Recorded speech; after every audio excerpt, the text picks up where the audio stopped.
তোমার এই বাড়ি থেকে সিঁড়িটা কোথায় থেকে হবে? এই বাইরের সিঁড়িটা, ওই যে সিঁড়িটা উঠেছে,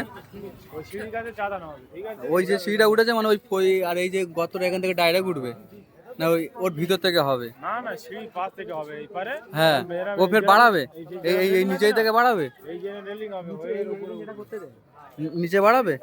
না না, নিচে বাড়াবে কোথায়? চাতানটা ওই সোজা পড়ে ওখান থেকে রেলিং দিয়ে নিচে পড়বে। এবারে ওদের চাতান তো বাদ হয়ে যাবে বুঝলেন, ওখান থেকে এবারে রেলিং হবে হ্যাঁ, ওই উপরে ডাইরেক্ট সিঁড়ি উঠবে। ওদের ওই গেট বন্ধ হয়ে যাবে তো। প্রথমে যা করেছিলাম আমি বলি এত সরু ফুটোইতে কি করে হেঁটে উঠবে মালটা নে, ফের আজকের পেট দেখি না ও ফের আবার মানে করেছে, ফের বেরিয়েছে। আর যা হিসাবে কেটেছে আমি তো খালি দেখতেছি, যেখানে কেটে জয়েন করেছে আমি খালি দেখতেছি যে চাপটা কিরাম করে পড়বে। কি অবস্থায় বিল্ডিং তৈরি হচ্ছে বোম্বাইতে।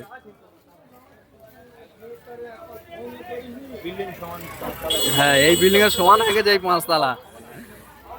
তোমার তাহলে 3 তলাটা, তাই তো? না 3 তলা গালাটা ঠিক আছে, 4 তলায় আরো মারলে উঠতে গেলে আরো বেশি কষ্ট, বুঝতে পেরেছো? হ্যাঁ হ্যাঁ, আর 5 তলায় যে নেবে বলো, সবে কটা খাড়া করেছে, সেই অ্যাঙ্গেল গুলো সব দিয়েছে, দিয়ে ওর উপরে অ্যালবেস্টার চেপে দেবে। হ্যাঁ, কি অবস্থা ঘরটা যখন প্রথম থেকে যখন করতে যেত না আমি দেখতেছি।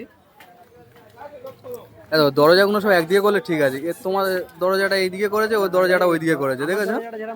হ্যাঁ হ্যাঁ হ্যাঁ হ্যাঁ হ্যাঁ হ্যাঁ হ্যাঁ হ্যাঁ, এই জানলার গ্যাপ থেকে সব হয়ে যেত।